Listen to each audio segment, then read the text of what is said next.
The cold wind of evening swept through the lonely valley of Terranine, a planet humans had barely started to colonize. The sun was red and dim, casting long shadows over the rocky ground. Commander Ethan Hawley, a retired space marine, stood outside. His small cabin built at the edge of the human settlement. Life had been quiet for months too quiet. He liked it that way. No wars, no orders, no people asking for help. Just silence and the sound of alien winds. But that silence broke one night when he heard a soft knock on his door. It was not the knock of a human. It was slow, trembling, and almost afraid. Ethan froze for a second. No one ever came out here. He grabbed his jacket and opened the door. Standing in the light of the cabin was a woman unlike any human he had ever seen. Her skin was pale silver, like moonlight reflecting on water. Her eyes glowed faint blue, large and filled with fear. She looked thin, weak, like she hadn't eaten in days.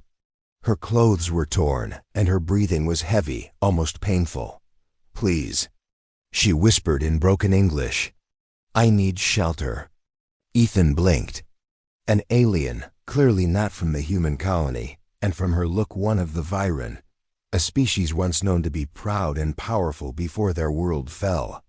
The Barren were nearly extinct after a war that humans had tried to stop years ago. He hadn't seen one alive in a decade.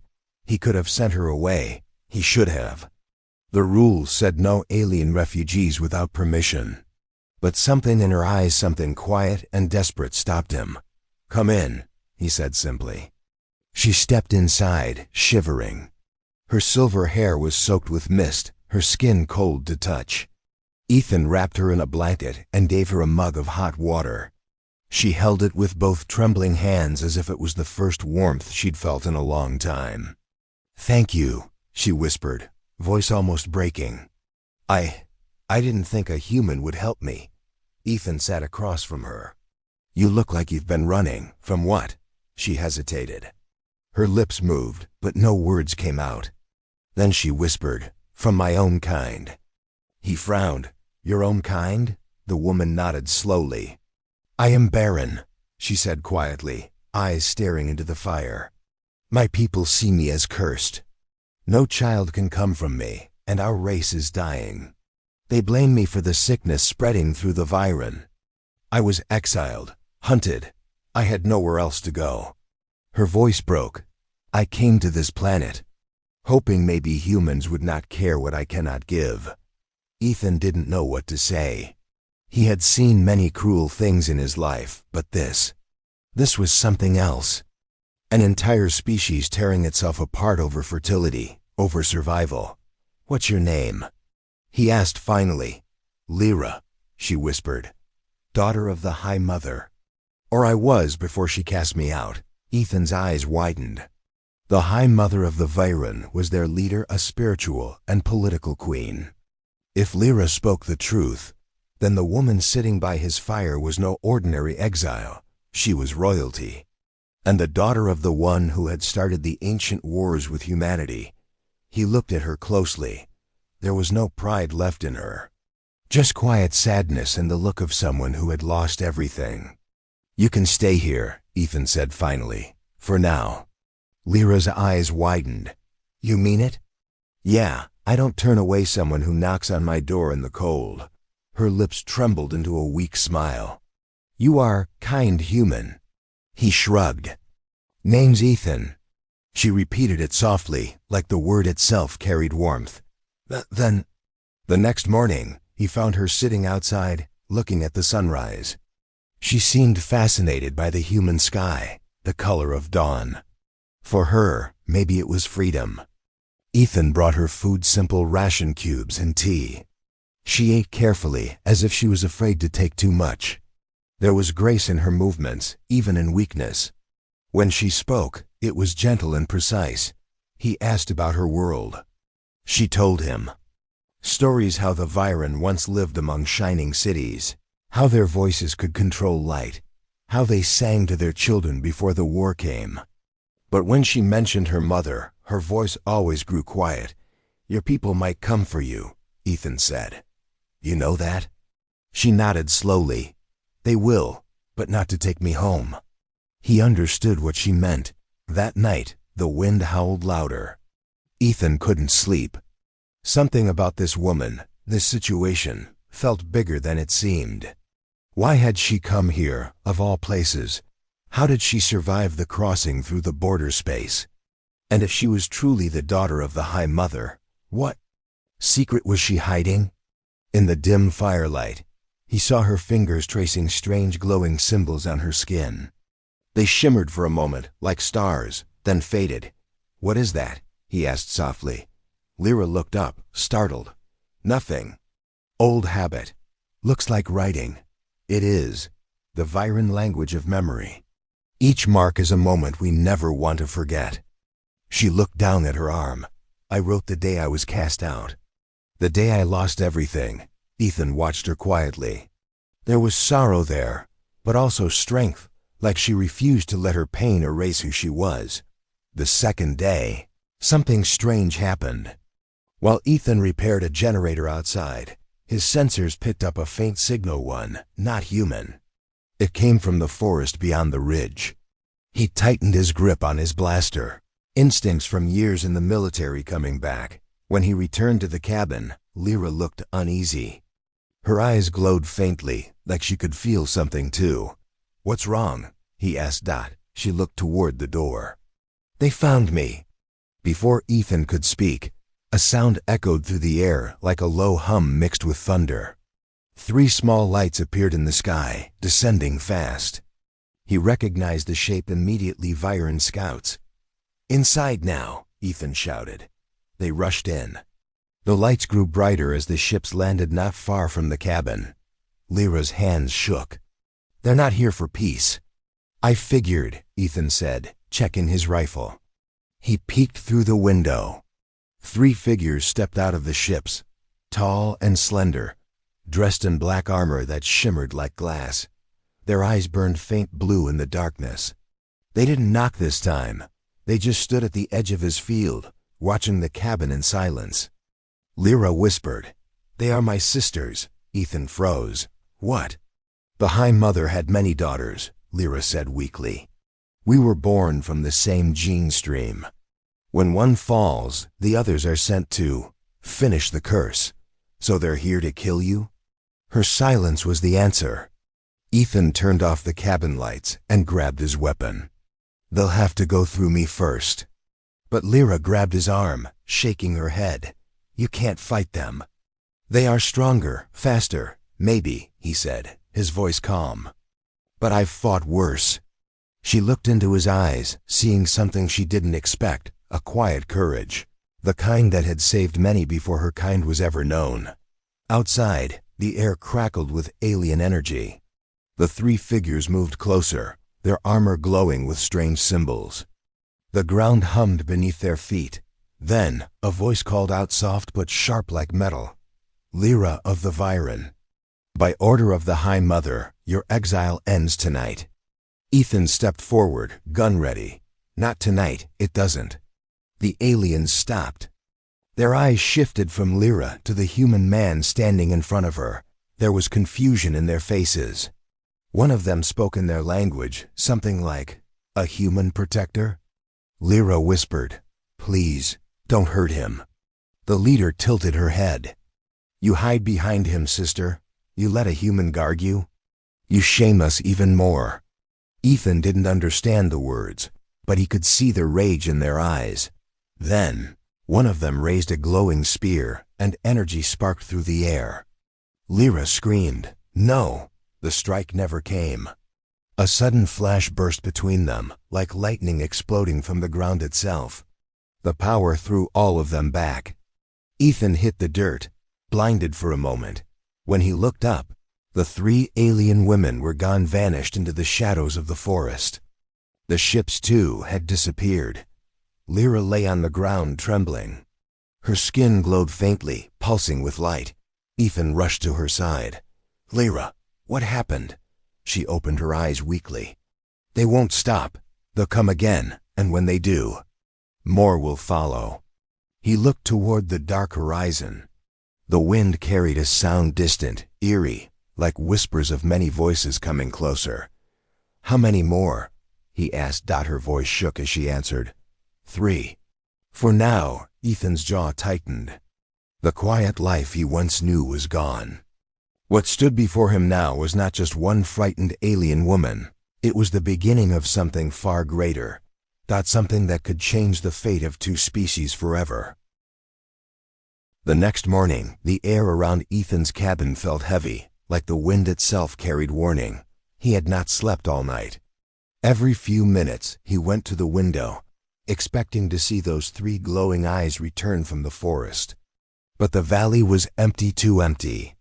Even the night creatures were silent. Inside, Lyra lay on the couch wrapped in blankets. Her silver skin had lost some of its glow. She looked weak, exhausted after the strange flash that drove her sisters away. Ethan had seen many wounds in his military life, but this was different. Her pulse was not steady, her breathing shallow, her skin marked with faint lines of blue light. He placed a wet cloth on her forehead. "You're burning up," he said quietly. She tried to smile. "It's not a fever. It's memory burn. My kind feels pain when the bond of family breaks." Ethan frowned. "You mean what happened last night?" She nodded. "They were my sisters once.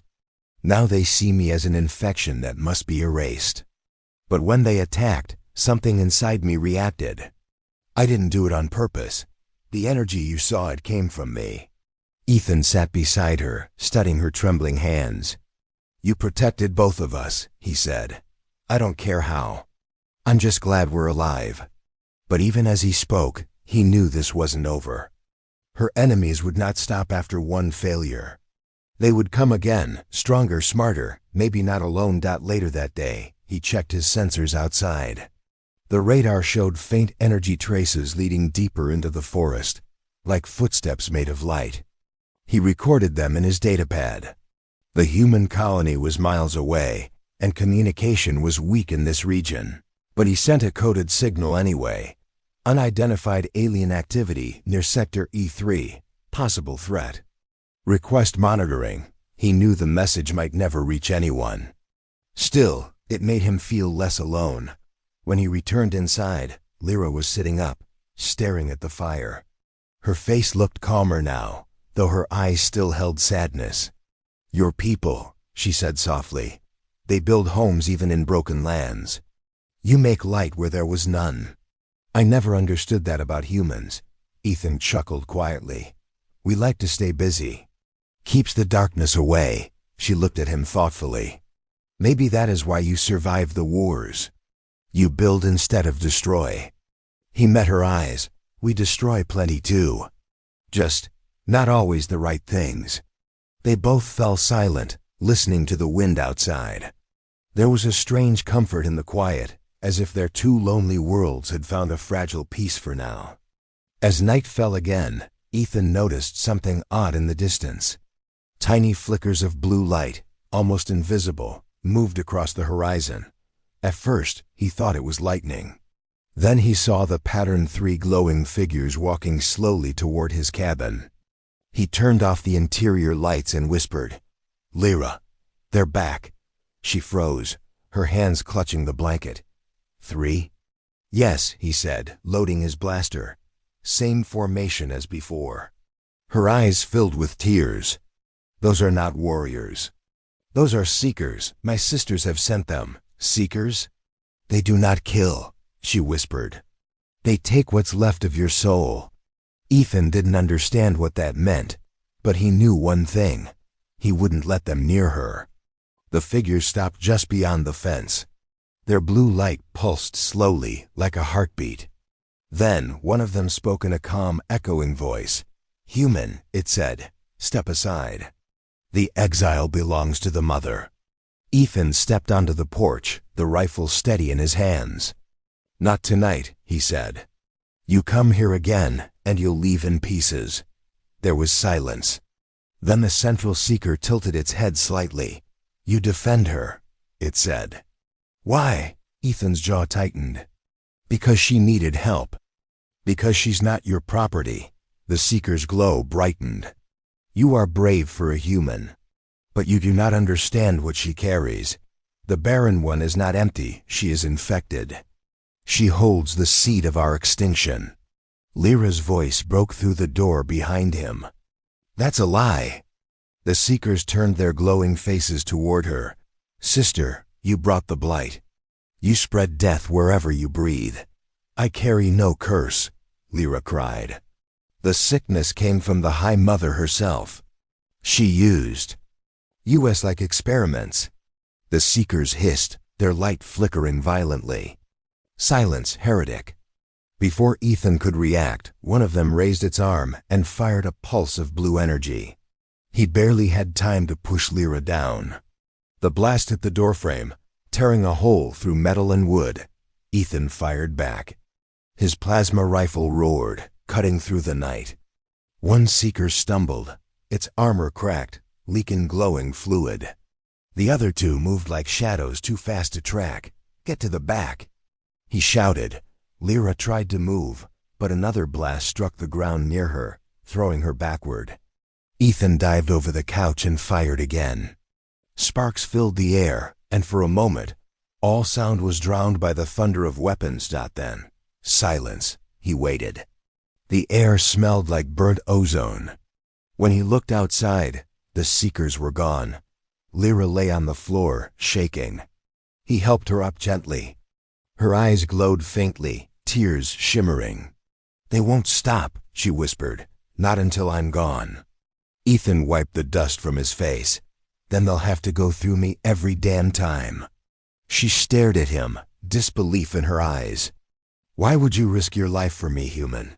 He hesitated. Because once, someone risked theirs for me. I never got to repay that debt. For 2 days they repaired what they could. Ethan reinforced the cabin with metal panels, dug trenches, and recalibrated his defense drones. Lyra helped, though her strength returned slowly. Sometimes she would sing in her language while working soft, haunting melodies that made the air shimmer faintly around her. One night, while sitting by the fire, Ethan asked her about the seed of extinction. Lyra sighed. Long ago, before the war, my mother tried to create life that would never die. She called it the eternal gene, but it went wrong. Those who carried it lost the ability to reproduce. My generation became barren. My mother blamed me because I was the first to show the signs. And you think you still carry it? She shook her head. No, I carry something different, a mutation. My body healed itself, but the others think it means I'm cursed. They don't understand that it's the key to saving them. Ethan stared at her. You mean you could fix your species? Maybe, she said softly. If I survive long enough to find the right human scientists to help. He whistled low. So your people want to destroy the only hope they've got. She smiled sadly. Fear makes even the wise blind. He looked at her for a long time, realizing this was no ordinary alien woman. She wasn't just a refugee, she was a living secret. One that could change everything between humans and Viren. The next morning, Ethan stepped outside to collect supplies from his rover. The air was cold and still. Then he heard it, a faint cry, like a child's voice echoing in the distance. He froze, listening. The sound came from near the trees. When he went closer, he saw 3 figures standing together. His breath caught in his throat. They were not warriors. They were 3 alien women, each different in height and color, but with the same glowing eyes as Lyra. They stood silently, their expressions neither hostile nor kind, just watching. The tallest stepped forward. We seek our sister, she said softly. Ethan's hand went to his weapon. You mean Lyra? The woman nodded. She is alive then. He hesitated. Depends who's asking. We are not enemies, she said. We broke from the High Mother's command. We saw what she did to our people. We only want to speak with her. Ethan studied them carefully. They didn't carry weapons, at least none visible. Their bodies looked frail, covered with traveled dust and torn fabrics. One of them limped slightly, as if injured. Against his instincts, he lowered his weapon slightly. Wait here, he returned to the cabin. "Lyra," he said, "you better come see this."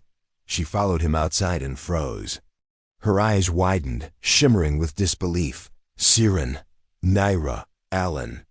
She whispered. "You came?" The tallest alien smiled faintly. "You were right, sister. The mother lies." Lyra ran to them, tears streaming down her silver cheeks. The four women embraced, their glowing skin lighting the air around them like stars. Ethan stood back, watching quietly. For a moment, the valley looked peaceful again, then the ground trembled. A deep hum filled the sky, and a massive shadow passed over the cabin. Ethan looked up, and his stomach dropped. A Viren warship, dark and vast, was descending through the clouds. Its engines screamed with power, shaking the mountains. The ship was far larger than any scout. This was a hunter vessel. The three new women turned pale. "They found us," Naira whispered. "The mother sent her elite." Ethan grabbed his rifle. "How did they track you so fast?" Siren looked at Lyra. "They can follow our bond. As long as we are together, they will know where we are." Ethan cursed under his breath. "Then we need to move now." But before they could run, a beam of blue light shot from the warship, slamming into the ground near the cabin. The shockwave knocked them all off their feet. The warship hovered closer, its weapons locking onto them. Lyra coughed, struggling to stand. "They won't stop, Ethan. They'll burn the planet if they must." He helped her up. "Not while I'm breathing." The warship's speakers thundered with a single cold voice, the voice of the High Mother herself. "Lyra, my daughter," it said, "come home, or watch this world die with you." Ethan looked at Lyra. Her face was pale, her eyes full of fear and guilt. The others clung to her, whispering words of comfort. Ethan stepped forward, his voice calm but firm. "Tell your mother," he said, staring at the glowing ship above. "She just declared war on the wrong human." The roar of the Viren warship shook the mountains. Dust and fire swept through the valley as Commander Ethan Hale pulled Lyra and her three sisters toward the shelter of the rocks behind his cabin. The air burned with heat. The once quiet world of Terra 9 had become a battlefield. "Keep your heads down," Ethan shouted, covering the group as another blue beam struck the ground, exploding the soil into glass. Lyra's silver skin glowed under the light. She coughed, clutching Ethan's arm. "She's serious this time," Lyra whispered. "My mother will kill everything to erase us." Ethan looked at her, eyes hard. "Then she have to go through me first." He reached his rover, slammed open the back hatch, and grabbed two cases, one filled with plasma grenades, the other with signal flares and EMP charges. The aliens watched him in disbelief. "You plan to fight that?" Naira asked, her voice trembling. Ethan smiled tightly. "I've fought worse odds before breakfast." The warship hovered above, like a mountain of steel blotting out the sun. Dozens of blue armored drones poured out of its sides, wings glowing like knives of light. They moved in a perfect formation, fast, silent, merciless.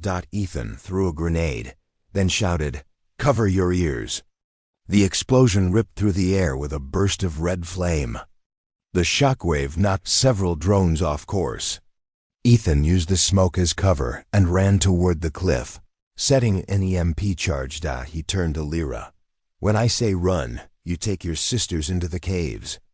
Don't stop until I catch up." "But you, do it," he barked. For a moment she stared at him, heart pounding. Then she nodded. "We'll wait for you, Ethan Hale." As the EMP detonated, a surge of blue lightning flashed across the sky. Drones fell like burning meteors. The warship's main cannon powered down briefly, just long enough for Ethan to pull back toward the cave mouth. Lyra grabbed his hand as he stumbled in, coughing from the smoke. "You're insane," she said softly. "Maybe," he replied, catching his breath, "but I'm not dead yet." Inside the cave, shadows danced on the stone walls. The air smelled of wet minerals and alien moss. The 4 Barren sisters huddled near a faint glowing crystal embedded in the wall. Their faint light reflected off their silver skin, making them look like spirits trapped in the dark. Nyra, the youngest, whispered, "She will find us again. The mother always finds her blood." Ethan sat down heavily, checking his rifle. "Then we make sure she regrets it." Siren, the calmest of the sisters, studied him curiously. "Humans are strange. You protect someone who brings death upon you." Ethan glanced at Lyra. She didn't bring death. It followed her. Lyra looked away, guilt shadowing her face. Hours passed. Outside, the rumble of engines faded. The warship had pulled back for now. Ethan took that chance to scout the area. He climbed to the ridge above the cave, scanning the valley with his binoculars. Smoke curled from his destroyed cabin. The soil glowed blue where plasma fire had struck in the distance. The warship sat like a silent god, motionless above the trees. It wasn't retreating, it was waiting. He tapped his communicator. "Colony base, this is Halle Sector E3. Hostile alien vessel confirmed. Repeat, hostile Barren warship. Immediate evac required."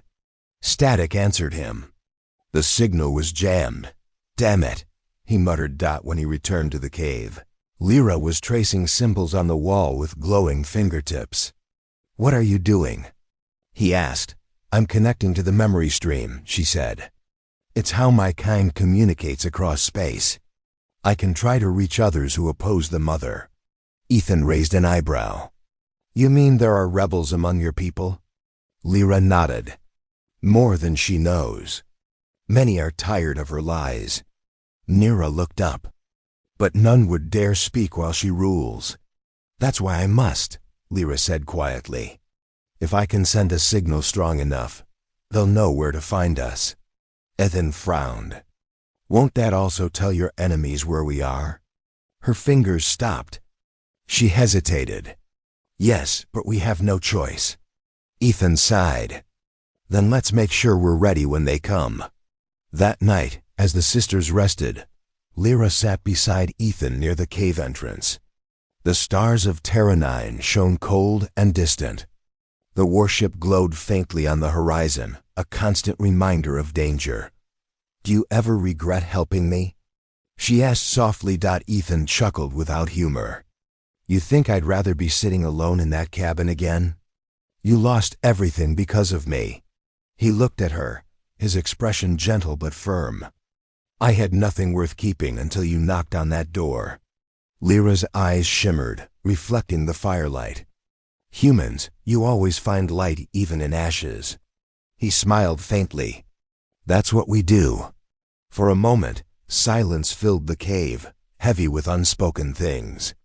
She wanted to thank him, but words felt too small. Then suddenly, the ground trembled.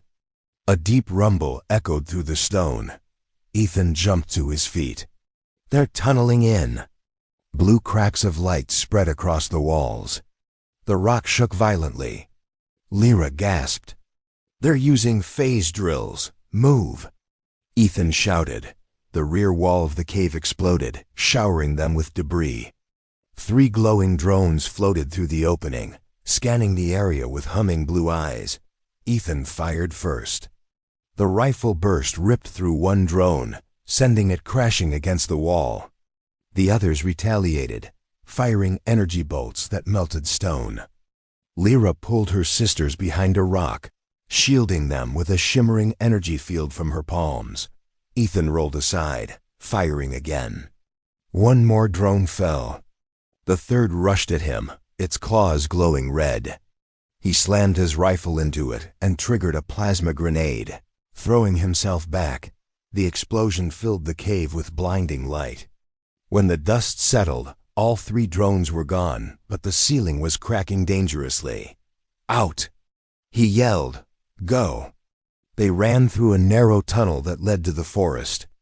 Behind them, the cave collapsed, sealing the way with thunder. They didn't stop until they reached a small clearing surrounded by giant red leaf trees. The sky above burned with the glow of the hovering warship. It was descending again, closer this time. Lyra clutched Ethan's sleeve. She's coming herself. A massive beam of light hit the ground nearby. The air twisted, and from that light emerged a tall figure, the High Mother of the Barren. Her armor shone like liquid glass, her eyes blazing with ancient power. Around her floated guards, each holding weapons that hummed with energy. Lyra and her sisters fell silent, trembling.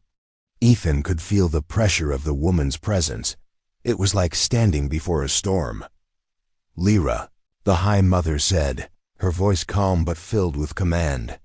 "My daughter, you have brought shame to the bloodline. But I offer mercy. Come to me, and I will spare your sisters." Lyra took a shaky breath. "You never knew mercy, Mother. You only know control." The High Mother's eyes narrowed. "You carry a disease, child. That human has infected your mind." Ethan stepped forward. "If thinking for herself is a disease, then maybe you're the one who's sick." The High Mother's gaze fell on him. "A human soldier. I remember your kind. You destroy what you touch." Ethan met her eyes. "Funny, I was thinking the same about you." A faint smile touched her lips. "You are brave. I will grant you a quick death." She raised her hand, and the sky split open. Bolts of blue lightning rained down. Ethan tackled Lyra aside as the ground erupted in flame. Siren screamed as energy tore through the trees. Nera collapsed, her skin flickering with blue sparks. Ethan fired upward, hitting one of the guards. The alien fell with a shriek. Another guard fired back, grazing his shoulder. Pain seared through him, but he kept shooting. "Run!" he shouted to the sisters. "Get to cover." Lyra hesitated, torn between fight and flight. "I can stop her," she said. "But I'll need power your generator, your energy cells." Ethan tossed her the small reactor pack from his belt. "Make it count." She grabbed it, pressed it to her chest, and closed her eyes. The blue energy flowed into her body, merging with her silver veins. Her glow grew brighter, so bright it hurt to look at her. The High Mother froze, watching in disbelief. "What are you doing?" Lyra opened her eyes. "Ending your lie." She raised her arms, and a shockwave burst outward, pure white light cutting through the air. The guards were thrown back like leaves in a storm. Even the warship shuddered. The High Mother staggered, her armor cracking. "Impossible." Lyra's voice echoed like 1,000 bells. "I was never barren. I was reborn." The blast hit the High Mother, sending her flying back into the beam of her own ship. The vessel flickered wildly, engines screaming, then shot upward into the clouds. Vanishing into the darkness, silence fell.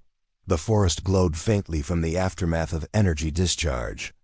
Smoke curled from burned trees. Ethan lay on the ground, breathing heavily. His shoulder burned, but he was alive. Lyra knelt beside him, glowing softly like a star. "Ethan, are you hurt?" He coughed, managing a smile. "Nothing broken." "You okay?" She nodded slowly. "She's gone. But she returned. The mother never gives up." Ethan looked up at the stars. "Then we'll be ready for her." The sisters gathered around, watching the horizon. For the first time in years, they felt free, but freedom came with fear. They were now enemies of their own kind. But with Ethan beside them, hope no longer seemed impossible. As dawn rose over Terra 9, light spilled across the valley, touching the ruins of the cabin, the scorched trees, and the 5 figures standing together, 1 human and 4 alien women, bound by fate and courage, and far above, unseen. The stars whispered, "This is only the beginning."